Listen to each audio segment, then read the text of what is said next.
What's going on, everyone? Jake here. I haven't posted in quite a few days because I really just haven't had anything all that interesting to make a video about. But today I decided it's pretty decent warm out right now, and so I decided I was going to come out and mess with the Buick Bogger. Right now I'm getting the tires pumped up with the air compressor there. And I got to get a new starter for it. It doesn't have one on it right now. And then I'm going to try and get it fired up. But I know the carb needs rebuilt pretty badly, and we're going to do that here in the future. But yeah, for right now, I'm getting tires pumped up. It's sitting on flats, looking pretty sad. And then probably run up to the parts store, get a starter for it. I don't know if I'm going to do that today, or might do that in another video. But anyways, I think right now I'll show you around the car and tell you the story on how I got it. I've showed it in a previous video, but I didn't go into great detail about it. So this is the car. It is a 91 Buick Park Avenue, sitting on an 83 Chevy frame.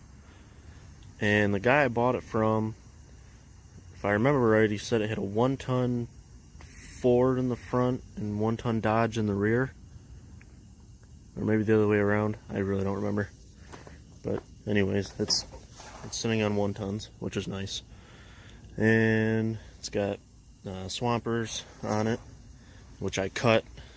These have little, they look like this, but they're smaller in here, and I cut all those out so they'll dig better in the mud. But anyways, I found this car sitting in a guy's backyard, actually here in town, across town, years ago. I was walking, there's a trail that you can walk down that's right by the guy's house, and I saw it sitting there. I took a picture of it, and I was like, man, that thing's pretty awesome. So then, years go by, and I had a Cadillac that I was selling, and this kid come by, and I had an 89 GTA Trans Am that was lifted, that I'd picked up from a guy in Jackson. And a kid come by, and I was looking at my Cadillac, and I was sitting right next to the Trans Am. He was like, oh, my dad's got a lifted Buick like this. And I was like, wait, is that the one over by that park? And he's like, yep. I was like, no way, is he selling it? He's like, oh, he might. So I got the guy's number, and I went and looked at it, I think the next day, or well, maybe it was that weekend. Anyways, I went and checked it out, and we made a deal, and I bought it. And it didn't have a motor in it when I got it. The motor that was in it, he had pulled out. And so, it had everything else, transmission, and, all that stuff. So, I had a motor that I had bought from a guy in Detroit that I was going to put in the Trans Am I had. And I never ended up doing that. I ended up selling the Trans Am later on. But I decided that this one was built a little better than the Trans Am. So I decided I wanted to put that motor in this. So we took my motor apart and was checking it out, and come to find out, it was pretty much junk. It had a knock, and so the guy I bought it from, he gypped me. So we junked that one, and my mechanic friend at the time, he had another block that had been sitting for quite a while. So he let me use that one, which, so we took all the parts from my engine I already had and built up the block that he had, which is what's in it now. And I'd like to, I have a 454 that I want to build, but, I don't know if it'd fit in here because this is just a 350 with a mild cam. Nothing special. It was just something to put in the car and get it going. But yeah, even the small block is pretty tight in there, so I don't know that a big block would go in here. But anyways, that's something in the future. Or, also, I don't know, maybe I'll get rid of this and, get something else. I haven't made up my mind yet. But anyways, yeah, so it's got just small block 350, mild cam, swampers on 1-tons, Get around here.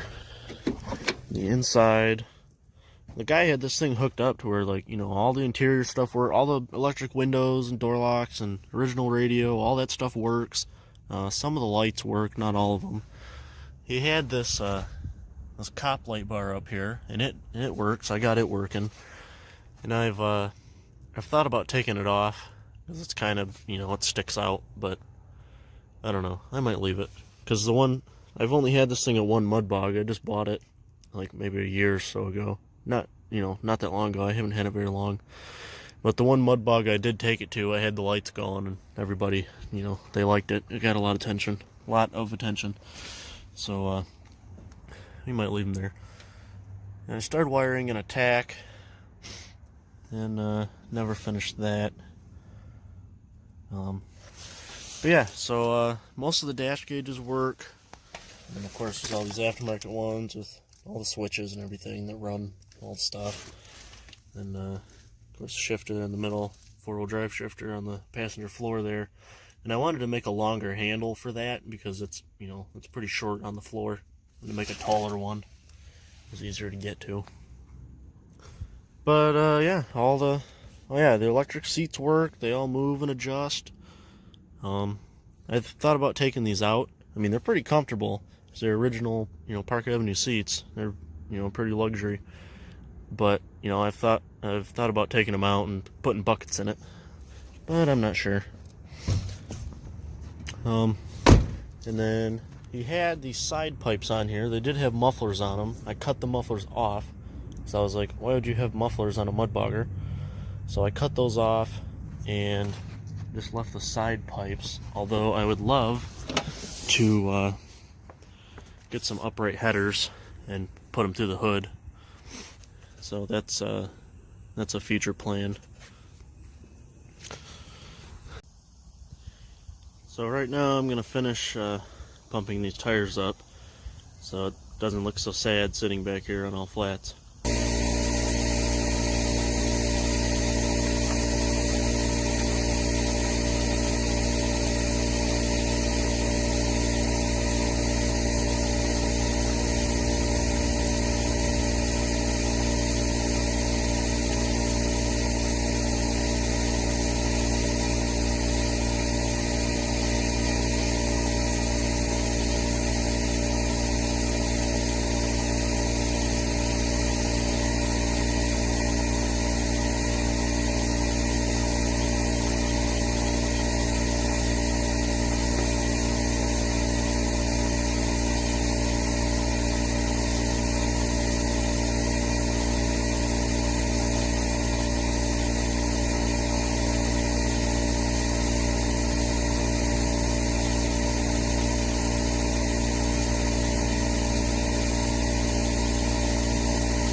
Well, that's a lot better.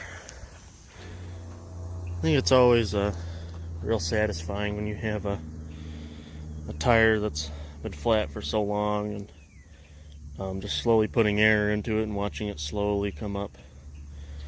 I love that. But anyways, yeah, that's probably all I'm going to do with it today. Let's say I might... Well, soon if I get a starter on it and get it fired up, of course I'll record that for y'all. But I might move it into the driveway up by the garage so I can work on it a little better. Because right now it's sitting all the way in the backyard.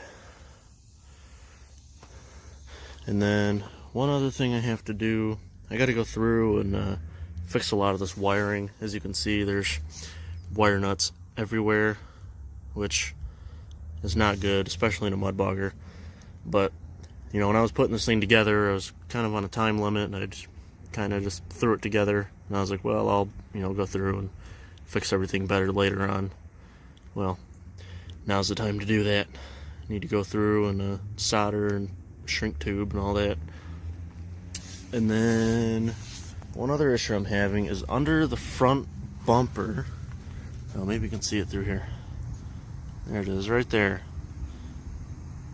where all the wires are going to. That's a main power switch, and it goes to the battery, which isn't in here right now, but that turns everything on and off from that switch. But I think it's having an issue because when I put, when the starter in it and a fully charged battery, it seems to have like a huge power draw, because when you go to turn it over, it just acts like the battery's totally dead when it's not. It's fully charged, like fresh off the charger. And I've tried multiple batteries in it, and I can't figure it out. So there definitely needs some wiring work figured out. A few other things I'd like to do to this is convert it over to hydraulic steering, because I've had bad luck with power steering pumps on this thing so far. The first one I put in, it got all tore up, so we replaced it with the one that's in there now, and not much longer after that, that one started leaking and not working as well. So yeah, I'd like to go to hydraulic. And then also would like to put bigger tires on it. It's only got 37s on it right now. Those are pretty wimpy. I'd like to at least go to a 40, if not, 44s. 44s would be nice. But I'd probably have to replace the leaf springs and put some leafs in there, or some lift springs in, which is something I would like to do anyways, and get it sitting up higher. But yeah, I think that's about it. Well, I think that's going to be it for today. Like I say, stay tuned for a future video. I'm going to go up and get a starter put on it and see if we can get it fired up. It hasn't ran in, I'm not sure, a few months. It hasn't been fired up at all through the winter time, so it'd be good to get it fired up. So yeah, smash that like button if you like the project. Let me know in the comments if you have any ideas of things I should do to it. And of course, don't forget to subscribe. And have a good one.